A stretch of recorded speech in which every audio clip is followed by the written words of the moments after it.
Okay, before we move on to the next project, I want to finish up on the bump stop. These are the new bump stops I ordered. These are Energy Suspension 6092. You can see how much bigger they are compared to the other ones. The problem I was having with this round top, it was wanting to roll off the edge of the upper arm. So these are nice and square at the top, so won't have that problem. One thing I had to do, I had to grind kind of a V into it to go around the little tubes at the top. But I didn't get into any of the part that connects to the metal, so I'm still in all rubber there. So I think I'm good. And I only had to take out about 1/4 of an inch. Okay, here it is installed. Looks good, kind of looks factory, so I'm happy with it. And I think it's going to work just fine. I'll test it out later when I work on the front end. I can always shave some of it down if I need to, reshape it a little bit. I have extra. Okay, the last thing I did to kind of finish up the steering is I cut down my steering column a little bit and I tack welded my coupler on it. So now I have a working front end. The only thing left to mock up on the front end, which I've ordered, are my limit straps. So when the limit straps come in, I'll work on the front end again. But now I'm going to jump to the back and I'm going to see if I can't start finding out how much wheel travel I have and start working on the rear shocks. So that's what we're going to start on next. Okay, I'm getting ready to mock up my rear CVs, but just for mock up. I'm not going to fully put them together. The kit comes with both sides. There's the bearings. Got one started. Like I said, I'm just going to put them in there enough to get them so I can move the rear end up and down and see where they bind so I know how much travel I'll have. Okay, before I bring my CV flange or drive shaft over here, I want to check my flanges and make sure the bolts go into all the hardware, which they do. My drive flange and my flange here. But it's good to check, make sure your bolt, your hardware is going to work up since these are all new parts from different manufacturers. So this is a good checking point before you start. So it looks like we're good and ready to try to install it. All right, everyone's done this. I carry them over from the bench, everything's going fine, and right when I'm about to get it in, the balls start falling out. So I'm going to put it back on the bench. I'm going to put a little extra grease in there to try to help hold them in there, but it's a pain, but it's all part of it. Okay, I had to pull the CVs back out. When I put them together, I didn't pay attention and just threw them together. These are actually the balls have to go in a certain direction. They can't just go back in place. This needs clocked by one turn. Like this bearing needs to be in this spot instead of this spot. It's just the way things are machined in there. It's what allows them to move. So right now this side's in a bind because the way it's machined, it won't rotate right. So I've got to pull all the bearings back out and just rotate it one click and put it back together. If you've never worked with CVs, they're kind of a pain in the ass like that. They're easy, they're kind of simple, but when you're new to them, they're a pain in the ass. So it's just something you just got to get into and play with them, and you'll probably pull your hair out the first time you ever work with them. But you pack enough grease in them, they tend to stay together. But I was trying not to put too much grease in it because I was trying to mock it up, but it is what it is. Okay, success. We got the CV in, we got it mocked up. I just got 2 bolts on each side of it. But now it's free, turns good. Now what I can do, I can take this arm, I'll put the jack under it, and I'll be able to cycle this arm up and down until I find the spot where it binds. And I'll know how low I can go and how high I can go. And then we can proceed with the shock mounts. So, okay, the first place I'm going to have to make clearance. I still have some up travel that I can go, but I'm starting to hit, the front of this arm is starting to hit on the stock opening right here. So I'm going to trim some of this back, probably about 1/4 of an inch right there, and this will allow this to go up a little bit further. I probably can go up another inch and a half. So I'll get that cleared out first and see what happens. Okay, when I woke up this morning, I planned on working on the rear suspension, getting that hung. But unfortunately, my furnace is not working this morning, so that's this life. Every year, my furnace goes out for some reason. I have to go and figure it out, troubleshoot it. So I'll be working on that today, and this week is also Thanksgiving, so I'm probably going to not work on the Buggy until Friday. And on Friday, we'll resume, and we'll pick up the rear suspension. Okay, it's Black Friday, time to start working on the Buggy again. I did have to work on my furnace this morning, so that slowed me down a little bit. But the furnace is up and running with the new pressure switch, so hopefully I'll have heat the rest of the winter. Now, it's Black Friday. I did order me something early in the week, so I got my Black Friday Christmas gift to myself. Let's take a look at what I got. Okay. Kind of excited. You can see it's from CIP1, California Import Parts, out of California. Okay. With any new aftermarket part, you get excited and you pull it out of the box and then have to figure out if it fits or not. So, anyway. Okay. It's like some assembly required. Okay, let me get it out. This is Impy's Baja exhaust or off-road exhaust. I'm not sure exactly what they call it. It's the new design that's supposed to work with any dual carbs, which I'll be running. It's all stainless steel. And let's go look and see if it fits. And this exhaust, I think on Black Friday, was a little under 400 bucks, I believe. I'll have to look it up and let you know. All right, this exhaust does come with all new hardware and gaskets. I'm not going to use them for mock-up, but this is stainless steel. It's fully TIG welded, and it looks like a pretty good job. All the TIG welds look good. Flanges are tacked on the outside and welded on the inside, the way they should be. So now let's cross our fingers and see if it fits. Okay, this is why I'm building cars and buggies and custom cars and things like that. Not for everybody. So these, get them in here, you can kind of see they won't even come close to fitting. The axle's in the way right there, so there's zero chance of these working. So, just gonna have to send them back. I guess that sucks, but I mean, I just kind of assumed they'd fit because they were for off-road and buggy, so I figured with being off-road that they probably designed them around 3x3 rear ends because that's kind of a common thing, but obviously these won't work with any extension arms on the back, so if you got 3x3s or 5x5s, these just aren't going to work. So I'll just go back to the website and pick another exhaust. I'll have to use a rear J-tube on the back, obviously, because that'll clear, so at least now I know what I'm looking for. So it sucks, but it's just all part of doing this, so just move on. Alright, I got it packed back up, ready to ship. I guess the lesson here, I mean, I know this, I've done this before, so it's not the first time. Again, like I say, I just assumed they were for off-road. I just assumed they would be for 3x3s. But if you ever question a part like this, you should just always go to customer service or the tech service and ask them if, you know, something like this will fit, because it saves you time and money. And I'm sure I'm gonna have to send that back on my own dime, which is probably gonna cost me $30 or $40 to send it back.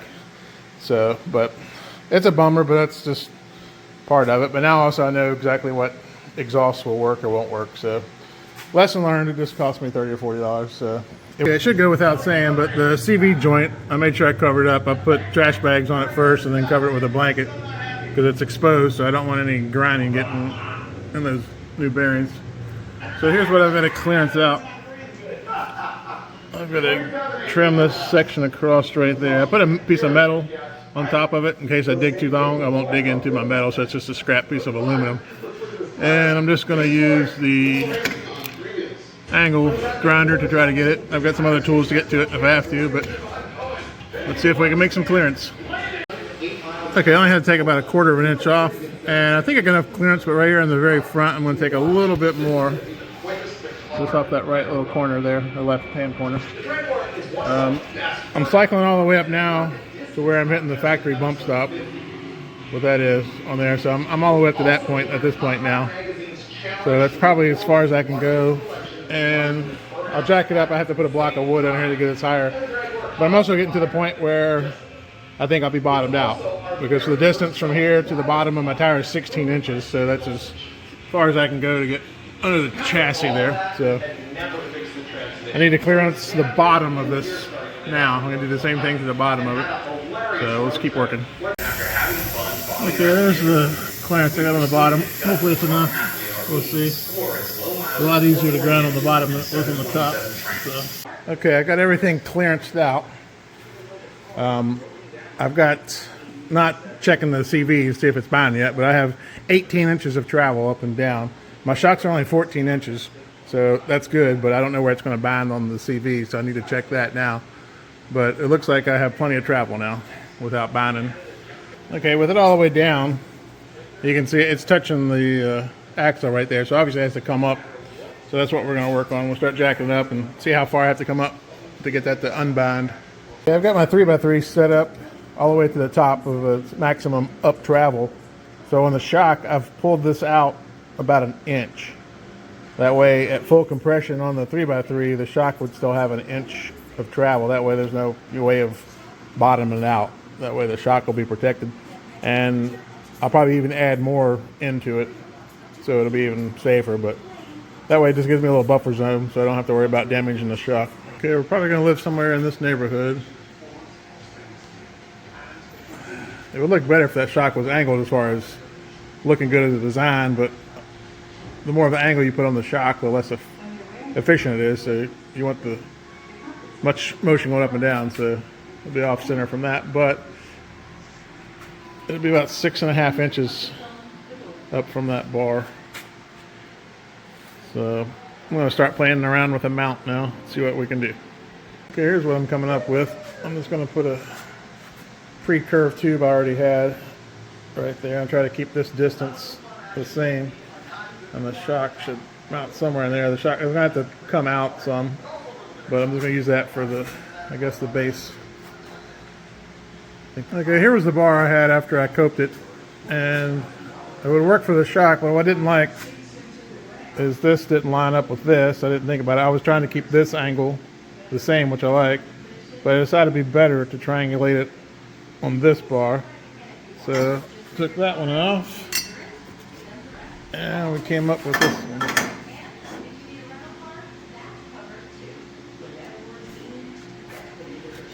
So now I'm going to run that like that. I think it'll be a lot stronger that way. And this top curve kind of matches the top curve on the front of the front one. So I think it'll be fine. It'll be a little stronger. And this is my clevis for the limit strap, so it'll line up with this and it'll kind of triangulate that. So it's overkill. It probably doesn't need to be that strong, but it's just what it is. I'm trying to build this buggy on a budget. So the reason I redid this, I didn't care. I'm not using new metal. I'm using metal that was given to me. This was leftover pieces of a roll cage that a friend of mine built, and he didn't use these pieces, so I had 2 of them. So this is a section that went right there. That's why I don't mind cutting them and doing them over and getting it the way I want, because I'm basically using drops and scrap metal, so I don't mind getting it the way I want it and using extra metal. But I prefer to get it right the first time, but it just doesn't work out like that sometimes, so you do what you have to do. Okay, I got both of the hoops tacked in. Got them at the same angle that way, and then to level them, let's put an aluminum bar across the top, and it's close enough. Okay, here's what I'm coming up with for the design. I've got a 1/2 inch foam space in there to keep the shock and the frame a 1/2 inch away from each other, and I got the same distance on the tire. That's not a lot of clearance, but that's the most I can have in this setup, so I have to live with it. I'm going to put a bracket. I'm going to build out a 3/16 inch steel, and I'll bend it around these corners. I'll have a little extra. Then I'm going to plate the top of them so it's up at an angle to make it strength. And I'll put another gusset across the center so it'll tie on both ends of the shock, and I may even gusset that one to the cross member as well. So that's kind of my starting point. I'm going to kind of go from there and see what happens. Okay, how I'm bending these brackets, I'm putting them in the vise. I've got some angle in there so I have a nice hard edge on it, and then I'm just going to heat them. 1/8 inch you can kind of bend without heat, but once you get into 3/16, if you don't have a press with a bender in it, then you pretty much have to heat 3/16. I've got the first bend in it. This one's a more severe bend, so I will just keep working this, get it as hot as I can, and I'll get it bent over, and hopefully it fits. Okay, after some bending and grinding, here's the first mount that I have.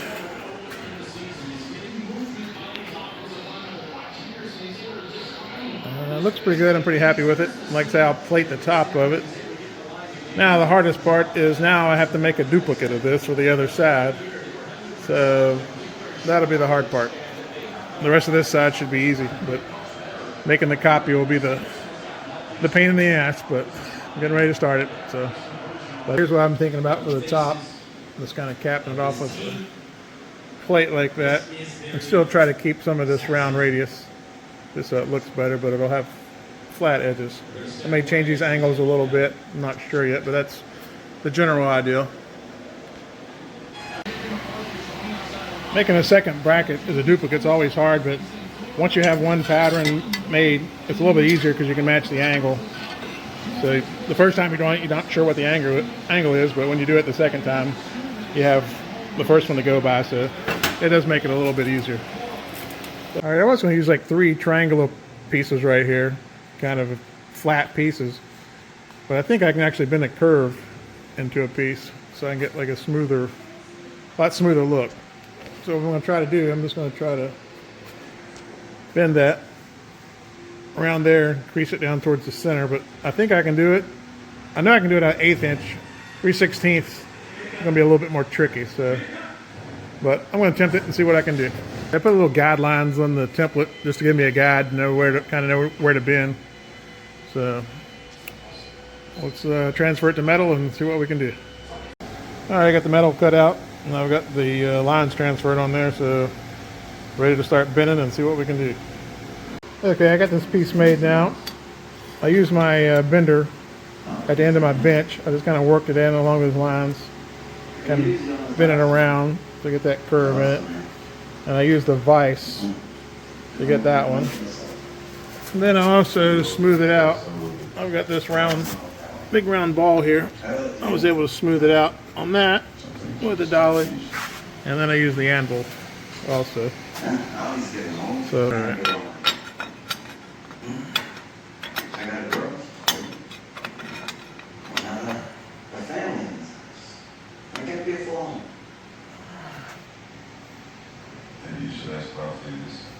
There it is. Fits pretty good. My plan is to stitch weld it from the bottom side, and then here I'll weld and smooth it. So this will look like one piece from the outside, and I'll leave the weld there once I finish it. But from the outside, just going to make that look kind of smooth. So I think it looks pretty good. I can live with it. Okay, I got it tacked on, ready to weld it, and I decided to put one little extra piece here. I'm going to put this little half circle right here. It's 1 5/8 tubing. That'll help protect my reservoir right there. If something would slide down or hit it, that joint's kind of exposed right there, so just a little extra protection. And it looks pretty good. I'll blend it in. So okay, I got this bracket mocked up, ready to pull off and weld, but I want to get the other side on, and to do that, I just put a rod in between it around the bolts. Kind of eyeballed it, so you can see it looks pretty level there. Then also confirmed it with a tape measure. I used the angle finder, so I got 4 degrees there, and I got 4 degrees on the rod. And I pulled some measurements, so it's good. So now I'm going to start making the cap for this side. I like to do both sides at the same time instead of moving too far forward on one side. I like to know I can duplicate everything, so. Alright, start making the top for this one. Okay, now I've got the passenger side plate laid out. Now we'll start bending it.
You'll see how it fits. Okay, here's the passenger side. I got it.